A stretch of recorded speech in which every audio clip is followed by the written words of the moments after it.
écouter. Mon fils, c'est pour toi que je suis mort à la croix de Golgotha. C'est pour toi que j'ai versé mon sang.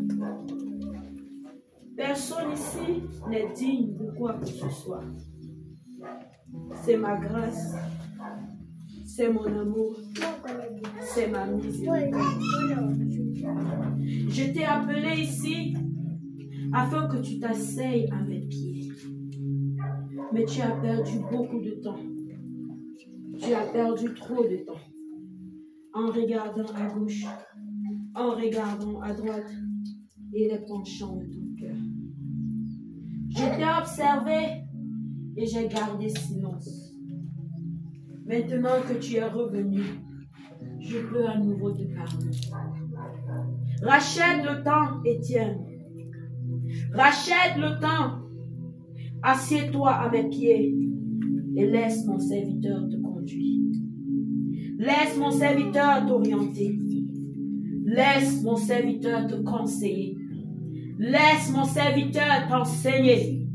Ainsi je te remplirai, afin que tu accomplisses ce pourquoi je t'ai appelé ici. Arrête de promener les regards inquiets. Arrête de regarder selon la chair. Mais avance avec mon esprit. Avance avec mon esprit. Avance avec mon esprit. Je veux que tu restes focalisé. Je veux que tu restes focalisé. Je veux que tu restes focalisé. Maintenant que tu as pris la bonne décision de retourner, de revenir à ton Père, je t'accueille. Mais souviens-toi que tu dois racheter le temps. Souviens-toi que tu dois t'asseoir à mes pieds et écouter attentivement ce que j'ai à te dire. Tu as besoin que je restaure beaucoup de choses que tu as éteintes dans ta vie à cause des désirs de ton cœur, des désirs charnels, des penchants qui ne me glorifient pas. Assieds-toi, écoute, rachète le temps. C'est moi le Dieu qui t'ai appelé qui te parle. C'est moi le Dieu qui t'ai appelé qui te parle. Assieds-toi, écoute et rachète le temps.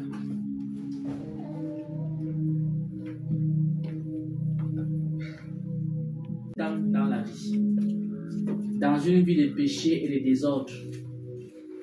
Et le Seigneur m'appelait depuis des années, mais je ne répondais même pas à l'appel. Ce n'était même pas ma préoccupation.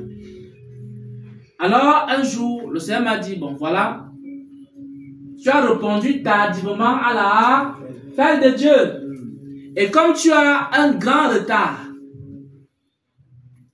pour que tu t'en sortes, le seul moyen, c'est de racheter le temps.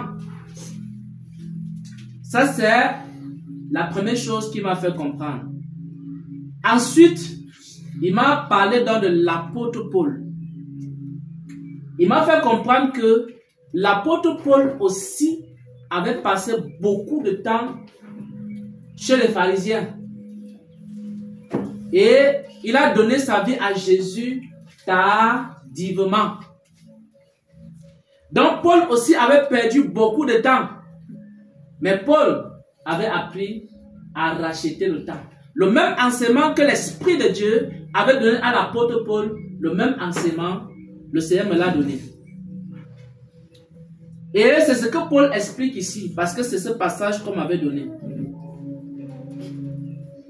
Ne savez-vous pas que ceux qui courent dans un stade courent tout ça, mais quand seul remporte le prix, courez de manière à remporter le prix. Donc la façon même de courir, c'est important.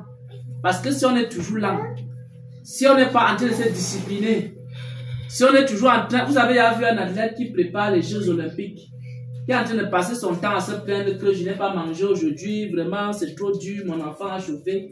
Quand un athlète prépare les Jeux Olympiques, je vous dis la vérité, il oublie même beaucoup de choses et il se concentre. Vous ne verrez jamais un athlète de haut niveau en train de se plaindre des petites choses. Parce que son esprit est focalisé sur la récompense. Il est en train de penser constamment à la course. Donc, il faut, première chose, c'est être en train de penser constamment à l'œuvre de Dieu. Si ce n'est pas ça qui occupe ta pensée, tu ne peux pas. C'est impossible. Je vous dis la vérité.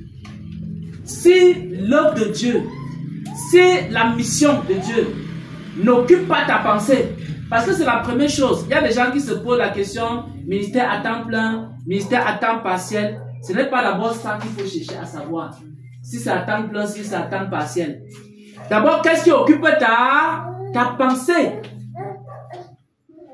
Il y a des personnes, parfois même, ils sont à temps plein. Ils ont tout abandonné. Mais leur pensée est occupée par autre chose. Ce n'est pas occupé par l'œuvre de Dieu. Il y a des gens qui ont tout abandonné. Mais ils sont en train de se soucier de beaucoup d'autres choses qui n'ont rien à voir avec l'œuvre de Dieu. Deuxième chose. Au verset 25. Ceux qui combattent s'imposent toute espèce d'abstinence et le font pour obtenir une couronne corruptible. Mais nous le faisons pour obtenir une couronne incorruptible. Les abstinences, c'est quoi? C'est les jeûnes. C'est les petits programmes comme dès lundi. Voilà, on va commencer un programme. Sauf si tu ne veux pas t'imposer les abstinences, tu veux manger, boire.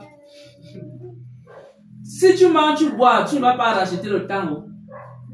Moi, je préfère te dire la vérité. Donc, comme tu es venu, il faut maintenant t'imposer des abstinences. Prendre un petit programme de jeûne. Maintenant, troisième chose. Moi dont je cours, non comme à l'aventure, je frappe, non comme battant de l'air. Paul était en train de dire ici qu'il ne fait pas les choses au hasard, et c'est là où je voulais vraiment insister. Paul ne faisait pas les choses au hasard. Quand quelqu'un court comme à l'aventure, l'aventure c'est quoi? C'est qu'on ne sait même pas ce que ça va donner, c'est comme ça, bon, si ça marche, ça va marcher, ça va pas marcher. C'est un peu comme la loterie, quoi. Donc ici, Paul dit que lui ne court pas comme à l'aventure, il sait exactement ce qu'il fait. Quand il frappe, il sait là il faut frapper. Il sait quand il faut frapper, il sait comment il faut frapper. Donc c'est un peu comme ça que l'apôtre Paul était. Maintenant, je vous pose la question, comment Paul a fait pour savoir quand il faut frapper, comment il faut frapper, là sur ça.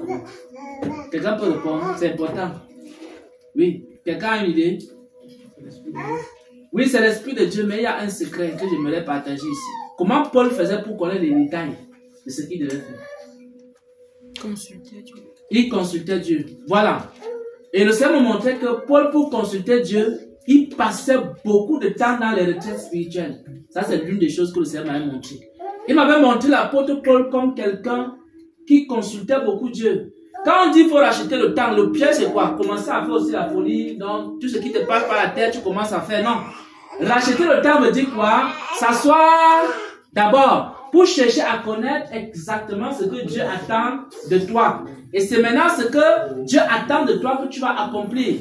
Je ne sais pas si vous voyez un peu les architectes. Un architecte fait quoi?